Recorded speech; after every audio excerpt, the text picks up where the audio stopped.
এবং এই মুহূর্তে যেটা ট্রেন্ডিং বিতর্ক সেটা নিয়ে আমি একটু আলোকপাত করতে চাইছি। অনেক ছাত্রছাত্রীদের মধ্যেই বেশ কিছু ধারণা তৈরি হয়েছে যে এসএসসির কি সিলেবাস পরিবর্তন হয়ে গেল, আগেকার প্রশ্ন যেগুলো স্যাররা পড়ালো সেগুলো কি রেলিভেন্সি হারালো,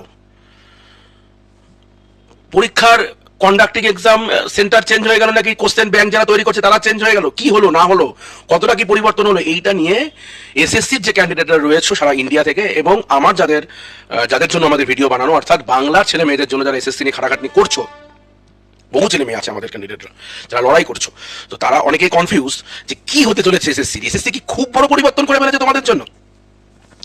সেটা নিয়েই আমরা আমাদের আজকের ভিডিও বানাচ্ছি। প্রত্যেককে বলবো ভিডিওটা শেষ পর্যন্ত দেখে নাও, তাহলে তোমার কাছে সম্পূর্ণ হিসাবটা ক্লিয়ার হয়ে যাবে যে কি পরিবর্তন আসতে চলেছে। একটা মেন জিনিস দেখা গেছে কি, যে এতদিন পর্যন্ত টিল ডেট পর্যন্ত একটা অনলাইন এক্সাম নেওয়ার তো অনেকগুলি পার্ট আছে।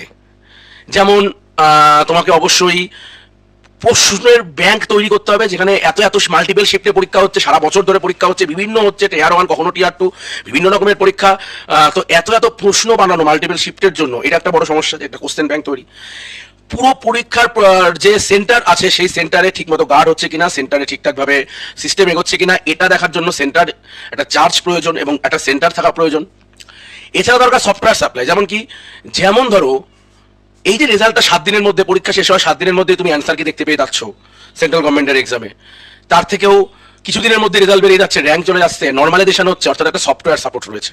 তো এই তিনটে কাজ এতদিন ধরে একটি সংস্থা করতো, সেটা হলো তোমরা জানো টিসিএস। তো টিসিএস বেসড এমসিকিউ প্যাটার্ন, এটাও আমাদের বলে কথা না, গোটা ইন্ডিয়ারই বিভিন্ন ব্যাচের একটা বৈশিষ্ট্য টিসিএস বেসড প্যাটার্ন। তো এই ধরনের যে জিনিসগুলো রয়েছে এইটা প্রায় 5 বছর মতো হয়ে গেল টিসিএস খুবই সাফল্যের সাথে করছে। এসএসসি কি মনে করছে? এসএসসি মনে করছে যে না, এই তিনটে কাজের জন্য আমাকে আলাদা আলাদা তিনটে কোম্পানিকে দায়িত্ব দিতে হবে যাতে কাজটা আরো স্মুথ হয়। মূলত হাই কাট অফ একটা গুরুত্বপূর্ণ কারণ অবশ্যই, কারণ আমরা দেখছি যে এসএসসি তে টিয়ার 1 টিয়ার 2 তে প্যাটার্ন কিছু পরিবর্তন এসেছে, সময়ের মধ্যে কিছু নিয়ে আসার চেষ্টা করা হয়েছে। তো এই প্যাটার্নগুলোতে সাথে সাথে প্রশ্নের লেভেল কিন্তু খুব একটা হাই হয়নি, প্রশ্ন কিন্তু খুব সহজ এসেছে পরীক্ষার দিকে। মূলত যে ধরনের প্রশ্নগুলোকে আমরা দেখেছি অনেক বেশি ডিজিটাল সামের প্রয়োগ দেখেছি ম্যাথামেটিক্সে, অর্থাৎ ব্যাংকিং ধারণার একটা প্রশ্নের প্যাটার্ন আমরা দেখতে পেয়েছি। কারণ টিসিএস এই এসএসসির প্রশ্ন বানানোর বা রেলের প্রশ্ন বানানোর আগে যে প্রশ্ন বানাতো, মানে যে পরীক্ষার প্রশ্ন বানাতো সেটা ছিল ব্যাংক। তো ব্যাংকে যেহেতু মূলত ক্যালকুলেটিভ আসতো, তো সেই জন্য ক্যালকুলেটিভ একটা ধারণা আমরা দেখতে পেয়েছিলাম, কিন্তু প্রশ্নের লেভেল সেই অর্থে বাড়েনি, ফলে কাট অফ কিন্তু অনেক অনেক অনেক বেড়ে গেছে। এই মুহূর্তে এটা অনগোয়িং প্রসেসে রয়েছে, টেন্ডার দেওয়া হয়েছে, টেন্ডারের পর অনেক কোম্পানি সেখানে অ্যাপ্লাই করেছে, সেটা এখন অনগোয়িং প্রসেসে রয়েছে।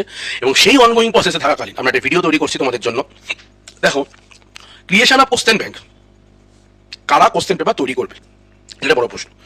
তো প্রশ্ন অনেকেই তৈরি করতে পারে, মূলত টিসিএস প্রশ্ন তৈরি করতো, কিন্তু এবছর এখনো পর্যন্ত যে বিডের যা অবস্থা, সেই বিডের অবস্থায় তিনটে কোম্পানি এখনো পর্যন্ত টিকে আছে, CNK, integrated learning solution and Meta I.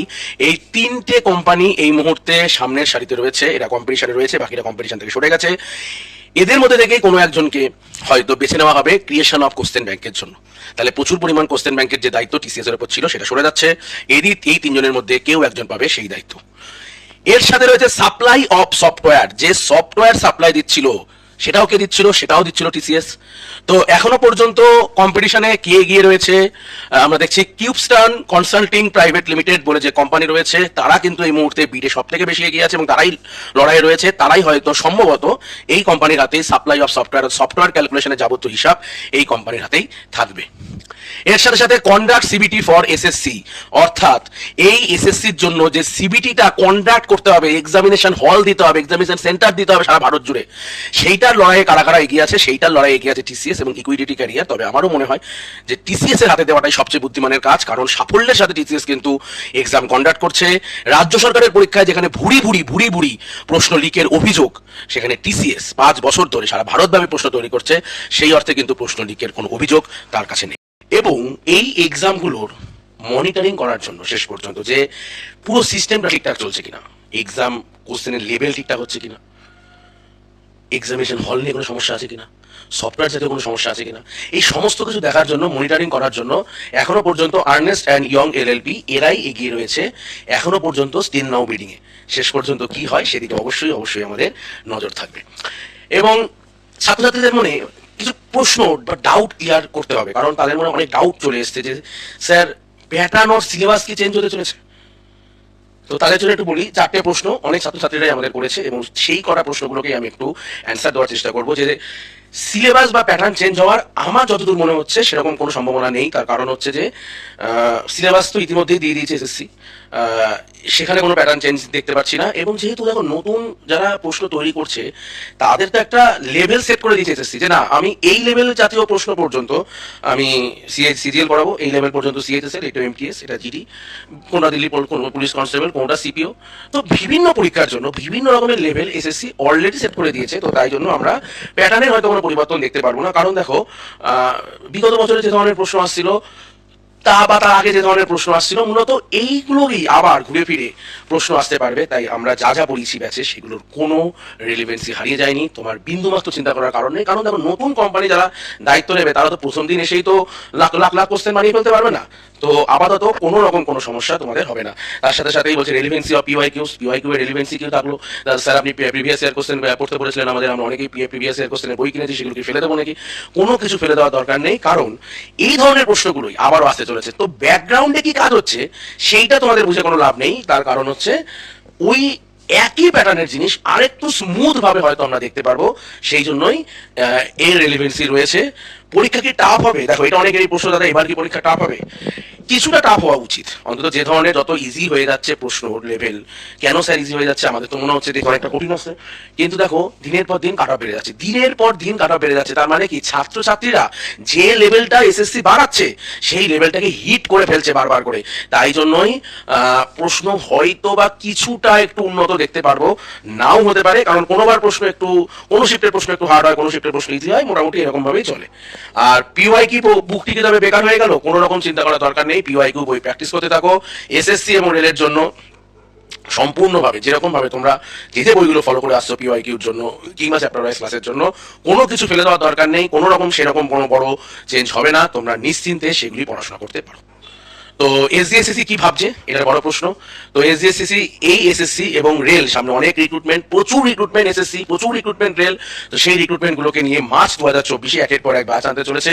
Mathematics থেকে এসডি স্যার, ইংলিশ থেকে সুমিত স্যার, রিজনিং থেকে রিতম স্যার, সায়েন্স থেকে স্বর্ণালী ম্যাডাম এবং জিকে থেকে রানু ম্যাডাম, কোনো জায়গায় রজত স্যার, কোনো জায়গায় নলিন স্যার, কিংবা কোনো কোনো জায়গায় সায়েন্স থেকে শুভ্রজিৎ স্যার, কোনো কোনো জায়গায় ম্যাথ জিআই থেকে সরাসরি অনুপম স্যার, কিংবা ইংলিশে দিশা ম্যাডাম তোমাদের সাথে যুক্ত হয়ে যাবে। তো কোনো রকম কোনো সমস্যার কোনো কারণই নেই, তোমরা ধীরে ধীরে বিভিন্ন জায়গায় ক্লাসগুলো করতে থাকো। এসডিএসসি তোমাদের পাশে আছে, কারণ সাফল্যই শেষ কথা বলবে দিনের শেষে। তো সেই সাফল্যের জন্য ফলো করতে হবে, কাকে ফলো করতে হবে? এসডিএসসি কে ফলো করতে হবে। 4 কিউআর কোড দিয়েছি, ফেসবুক, টেলিগ্রাম, ইউটিউব এবং হোয়াটসঅ্যাপ। তোমার যাবতীয় সমস্যা তুমি জানাতে পারো, অথবা রয়েছে আমাদের নাম্বার 7980143718, 9088969137। এই নাম্বারে যোগাযোগ করতে পারো এবং ডাউনলোড দ্য এসডিএসসি অ্যাপ নাও। এই মুহূর্তে তোমার কাজ হবে এসডিএসসি অ্যাপটা ডাউনলোড করে নেওয়া এবং সেখানে যে কোর্সগুলো রয়েছে সেই কোর্সের সাথে নিজেকে মেলে ধরা। তো কোনো রকম কোনো সমস্যা হওয়ার তোমার কোনো কারণই নেই। এসএসসিতে যা পরিবর্তন হচ্ছে সেটা ব্যাকগ্রাউন্ডে হচ্ছে, স্টুডেন্টদের কোনো রকম চিন্তা করার কোনো কারণ নেই। পিওয়াইকিউ কোনোভাবে নষ্ট হবে না। ধীরে ধীরে ধীরে ধীরে আমরা আরো উন্নত থেকে উন্নততর পড়াশোনার জন্য লড়াই করব। এবং মনে রাখবে দিনের শেষে যে বাংলা থেকে এসডি স্যার তোমার সাথে আছে। ম্যাথামেটিক্সে যদি সামান্যতম কিছু পরিবর্তন আনে তাহলে সেটাকে ছাত্রছাত্রীদের কাছে একদম জলের মতো করে বুঝিয়ে দেওয়ার দায়িত্ব আমার। অতীতেও প্যাটার্ন পরিবর্তন হয়েছে, ডিজিটাল সামের প্রয়োগ এসেছে, আমরা ডিজিটাল সাম কিন্তু করে দিয়েছি ছাত্রছাত্রীদের অফলাইন এবং অনলাইনে। তো আশা করি আর কারোর কোনো সমস্যা থাকবে না এবং সফলতা একদিন শেষ কথা বলবে। এই কথা বলতে বলতেই প্রত্যেককে বলবো একবার শেয়ার করে দিতে, যাতে তাদের কাছেও এই বার্তা, এই ইনফরমেশন পৌঁছে যায়। টাটা।